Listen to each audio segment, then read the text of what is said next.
What's up, YouTube? What's going on? It's the Bearded Man Chronicles.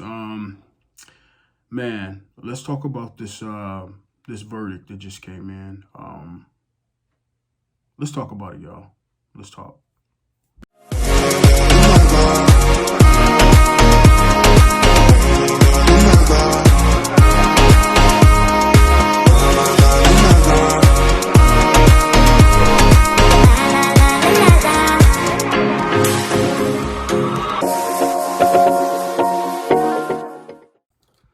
Hey, what's up? I'm back. This is the Bearded Man Chronicles. Before I dive into today's content, I need you guys to like, share, and please subscribe to the channel. I am a new YouTuber and I'm still growing my channel. So I need you guys support in making this channel grow. Also, know that the views and perspective expressed within this video is for entertainment purposes only. All right, so since we got that out the way, let's dive into it. I'm just utterly shocked, y'all. We're talking about the verdict of the young guy, Kyle Rittenhouse. If you guys don't know the story, let me kind of briefly fill you in. So Jacob Blake was the black man who was shot in Kenosha, Wisconsin. And thank God he didn't die, but he's paralyzed. Well, because of that, the shooting of Mr. Jacob Blake, there was a series of protests. And on this particular day, 17-year-old Kyle Rittenhouse was walking through the neighborhood of Kenosha with the AR-57, and in which he shot 3 people and two succumbed to their injuries and died. So there was a lot of things that happened in this case that I was blown away. First of all, there was a curfew in place. While this curfew was in place, guess what? The minor Kyle Rittenhouse was on the streets. Why wasn't he at home? Why wasn't his mom charged? I mean, at the end of the day, he was a minor. 2, he was walking through the neighborhoods with the AR-57. Now, y'all know damn well, had that been a black man, we would have been shot down. We get shot down for having a cell phone. But here it is, he was able to walk past police officers and nothing did happen. And this verdict is bad. At the end of the day, my question is, what is it showing? What is it proving to America? That it's okay that you can shoot somebody because you feel like you're in danger? No, if you know people protesting, you stay your ass in the house. You don't have to go out in the streets. You're not a police officer or a law official where you're supposed to protect the streets. No. So you took matters into your own hands. And I felt like he purposely went out there for some trouble, and he found trouble, and he did what he wanted to do. Let's talk about the case.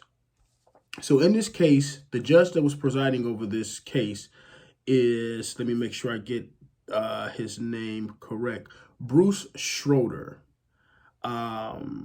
Bruce Schroeder was the judge that presided over this case.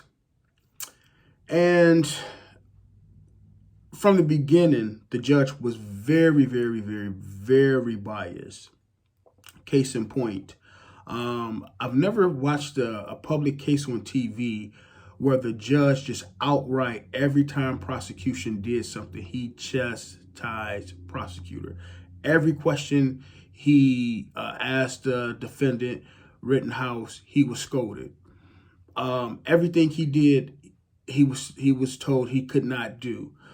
He also threw out the charge, he also threw out the gun, the minor of carrying a gun illegally. He threw that out way before the case.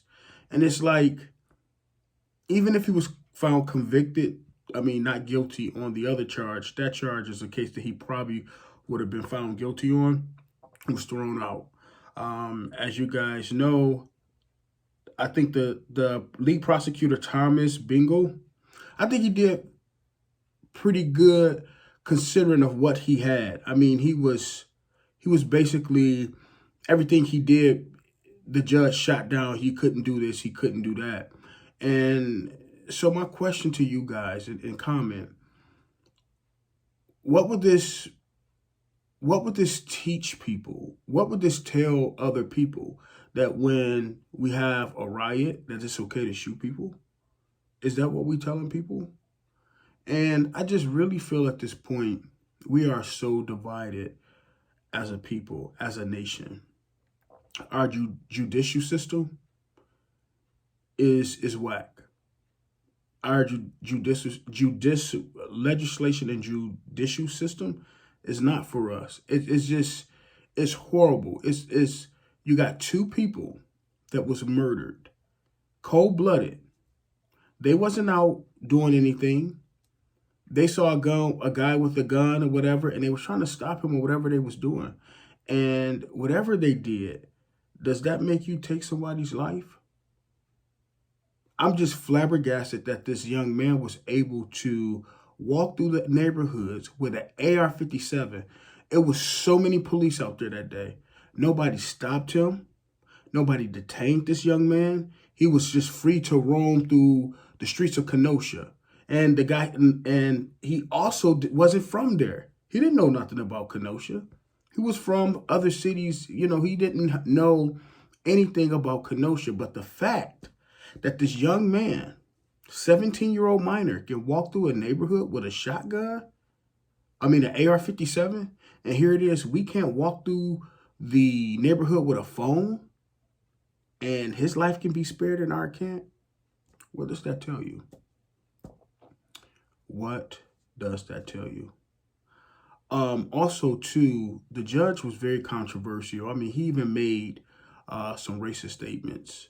And according to CNN, and I'm going to quote him, this was his direct quotes.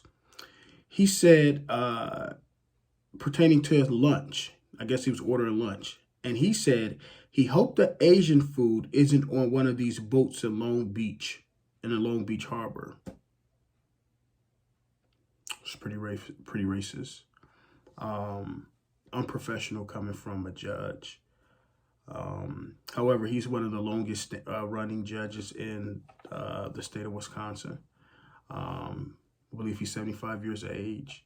And from the beginning, he was biased.